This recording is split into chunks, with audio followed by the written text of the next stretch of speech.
A couple years on YouTube making Magic content, the better part of 2 decades in the trading card game space, and I can't believe I'm about to say what I'm about to say, but it might be time to pre-order Marvel's Spider-Man. I know, Edge of Eternities isn't even officially out yet. As of the recording of this video, release is still a couple days away, and even with that in mind, it's worth noting Magic has gone through some vast changes. The popularity of some of these Universes Beyond sets is through the roof, and if you want to lock in a good price, it might be time to actually look at some insane pre-orders.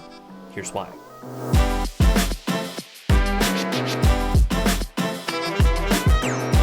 Nothing that we say on this channel is financial advice. What I do is I take a look at the ecosystem that I've been around for the better part of 2 decades, and I tell you how I am participating, how I'm spending my hard-earned money, and how I view things like, well, in today's video, way too early pre-orders. If you like conversations like this, make sure you hit the subscribe button down below, like this video, and if you want to take it a step further, join the channel membership because it supports everything we do here. Thank you so much to the active channel members.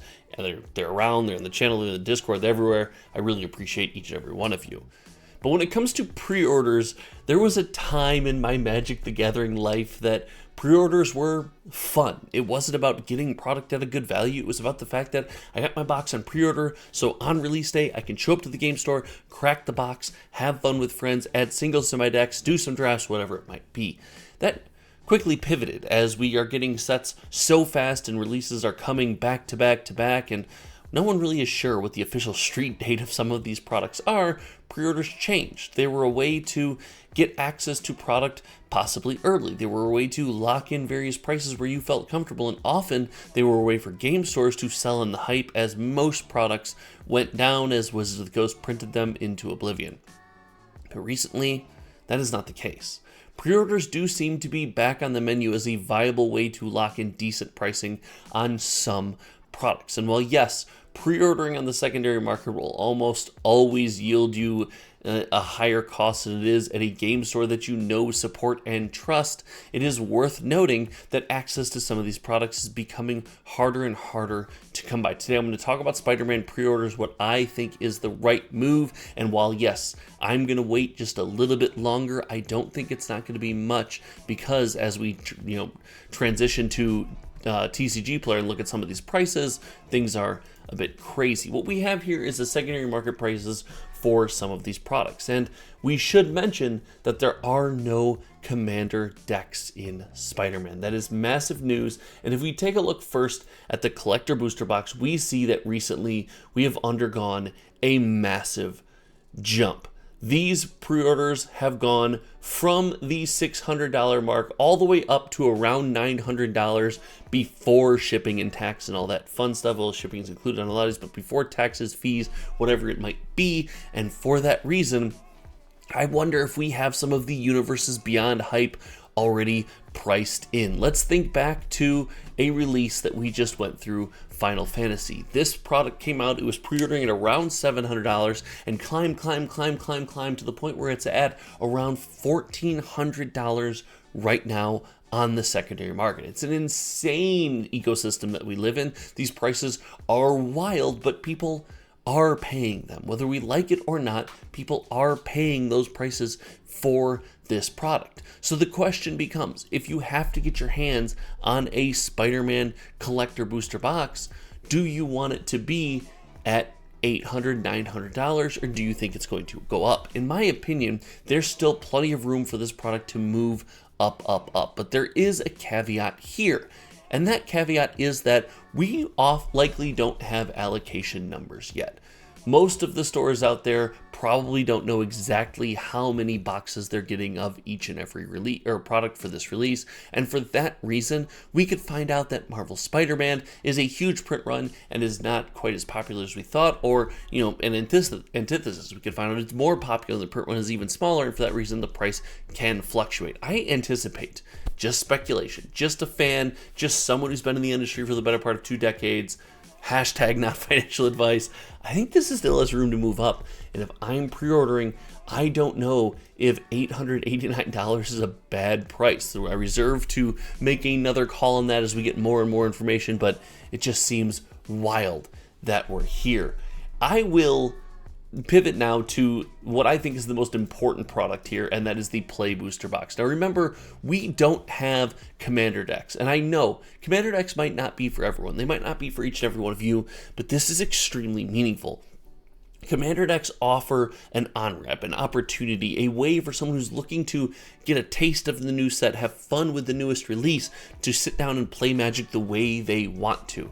Without that, we're missing a bit of that vertical, but the Spider-Man popularity is still going to carry us to a very successful Magic the Gathering release. For these fans, you have a couple places to turn. Yes, I know, they're going to buy singles, and everyone's going to buy singles, and no one's going to open sealed product because it's the dumbest thing ever to ever open sealed product. I get it. I hear you, and, you know, as far as bang for your buck is concerned, you're often correct. But there is value in opening sealed product, and some people like to do it. They have fun, they have draft with their friends, whatever it might be. So these boxes are going to be purchased. And this box, filling the void, a larger void than the Play Booster Box normally fills, is meaningful. For that reason, I think this is going to be an extremely popular box, but it's so hard to believe. I struggled to believe the $200 plus price point of Final Fantasy. I struggle here, but history has shown us that a $200 Play Booster Box will sell. And while for me, this price seems high, it might be a situation where we're looking at a middle of the road price here at around $200. This is MVP Sports and Games, so only 6 in this lot available for sale, but we know that more people are going to have access to Play Booster Boxes. My theory for the Play Booster Box is it behooves Wizards of the Coast to have the Play Booster Box on the market. I will say this until I am blue in the face. I truly believe this.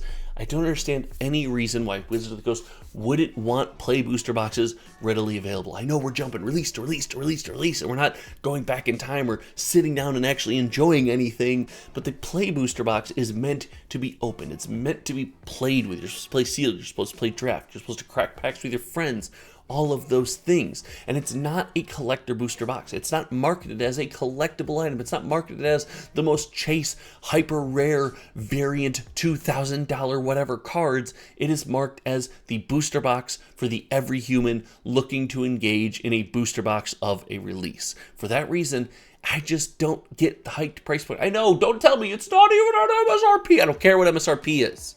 I don't care.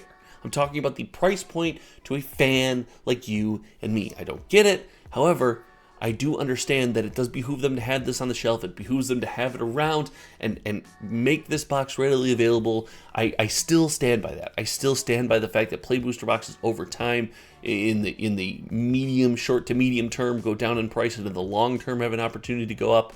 I think it's in my heart of hearts. I think this is going to go down.